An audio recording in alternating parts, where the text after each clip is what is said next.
Hello, success Toons में आपका फिर से स्वागत है। पिछली बार हमने लॉ एक नेवर आउटशाइन द मास्टर के बारे में बात की थी। बहुत कुछ सीखा है ना।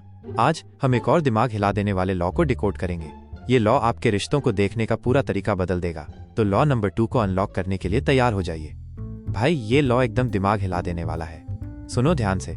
अपने दोस्तों पर कभी भी अंधा भरोसा मत करो और अपने दुश्मनों को इस्तेमाल करना सीखो, क्योंकि दोस्त कितने भी करीब क्यों ना हो, कभी कभी जलन या आराम के चक्कर में तुम्हें धोखा दे सकते हैं। वे तुम्हारी सक्सेस से जल सकते हैं, या उनको लगता है कि तुम उनके दोस्त हो तो वे थोड़ी सी लापरवाही भी कर सकते हैं। लेकिन दुश्मन, वे तो प्रूव करना चाहते हैं कि वे भरोसेमंद हैं, इसलिए कभी कभी ज्यादा लॉयल होते हैं। ये लॉ बोलता है, दोस्तों के साथ केयरफुल रहो और दुश्मनों को अपने फायदे के लिए काम पर लगा दो। पावर का गेम यहीं से शुरू होता है भाई। लॉ का उल्लंघन। अब सुनो एक एपिक फेल की कहानी जो बुक में दी गई है। सम्राट सुंग की दुखद कहानी, चाइना के 10वीं सेंचुरी से।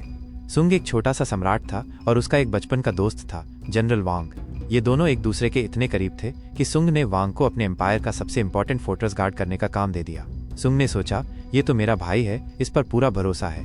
लेकिन यही उसकी सबसे बड़ी गलती थी। वांग अपने दोस्त के साथ इतना कंफर्टेबल था कि उसने सिक्योरिटी में लापरवाही कर दी। एक रात वांग ने खूब दारू पी, अपने गार्ड्स को छुट्टी दे दी और फोर्ट्रेस को खुला छोड़ दिया। बस यहाँ दुश्मन ट्राइब ने मौका देखा और अटैक कर दिया। फोर्ट्रेस लूट लिया गया और सुंग का पूरा एम्पायर हाथ से गया। वांग का ये अंधा ट्रस्ट सुंग के लिए बर्बादी का कारण बन गया। मॉरल, दोस्त हो या भाई, कभी भी ब्लाइंड फेथ मत रखो, वरना गेम खत्म। लॉ का पालन।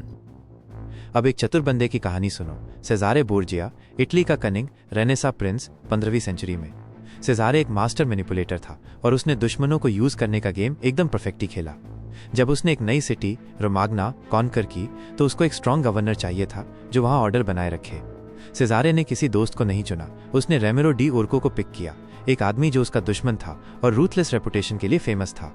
रेमेरो ने सिटी में ऐसा टेरर फैलाया कि सब लोग लाइन पर आ गए। क्राइम बंद, ऑर्डर सेट। लेकिन जब लोग रेमेरो से नफरत करने लगे, सेजारे ने एक और चाल चली। उसने रेमेरो को पब्लिकली एग्जीक्यूट कर दिया, उसका बॉडी सिटी स्क्वायर में डिस्प्ले किया और लोगों को दिखा दिया कि वो उनके साथ है। सेजारे ने अपने हाथ साफ रखे, लोगों का दिल जीत लिया और रेमेरो के रूथलेस काम का पूरा क्रेडिट अपने नाम कर लिया। यह है असली पावर मूव। दुश्मन को काम करवाओ और फिर उसको साइड में हटा के खुद हीरो बनो। सेजारे का यह प्लान एकदम धमाकेदार था। पावर की चाबियां। ये सेक्शन बुक का असली मसाला है भाई। दोस्तों पर ज्यादा ट्रस्ट करना डेंजरस है, क्योंकि वे तुम्हारी सक्सेस से जेलस हो सकते हैं, या उनको लगता है कि तुम उनके दोस्त हो तो वे थोड़ी सी लापरवाही कर देंगे, जैसे जनरल वांग ने किया। लेकिन दुश्मन, वे तो हमेशा अलर्ट रहते हैं, क्योंकि उनको प्रूव करना होता है कि वे तुम्हारे साथ हैं। इसलिए दुश्मनों को हायर करो, उनको मौका दो और देखो वे कैसे तुम्हारे लिए काम करते हैं। बुक एक और एग्जाम्पल देती है। टैलेरेंट, एक फ्रेंच डिप्लोमेट जो नेपोलियन के लिए काम करता था। टैलेरेंट ने अपने दुश्मनों को अपने पास रखा, उनको अपने प्लान्स का हिस्सा बनाया और उनकी लॉयल्टी का फायदा उठाया। वो जानता था कि दुश्मन हमेशा अपने बेस्ट गेम खेलते हैं जब उनको चांस मिलता है। एक और बात, कभी कभी दोस्तों को थोड़ी सी डिस्टेंस पर रखो ताकि वे तुम्हें सीरियसली लें।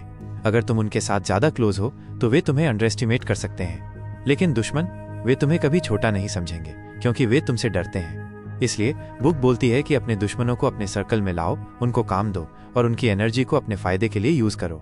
यह है पावर का असली खेल। इमेज। बुक एक पावरफुल इमेज देती है, the fort and the serpent. Imagine करो एक बड़ा मजबूत फोर्ट्रेस जो तुम हो। इसके चारों तरफ एक पॉइजनस स्नेक जो तुम्हारा दुश्मन है।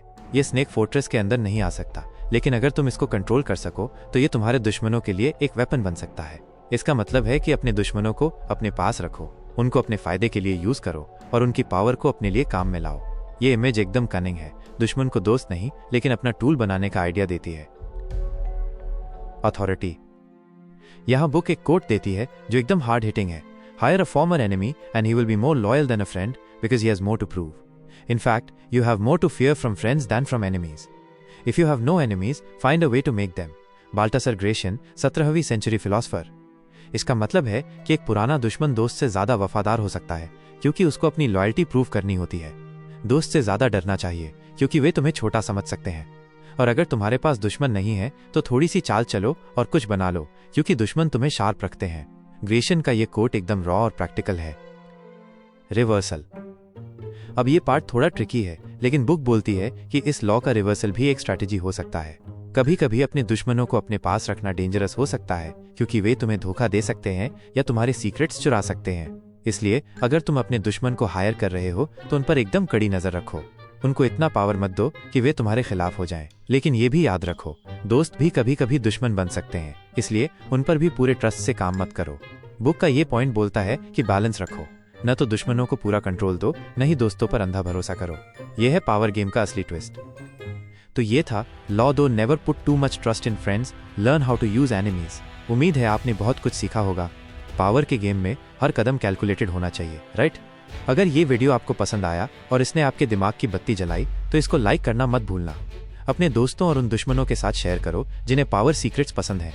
और हाँ, सक्सेस टून्स को सब्सक्राइब करना मत भूलना ताकि आप लॉ 3 और आगे के सारे लॉज मिस न करें। जल्दी मिलते हैं।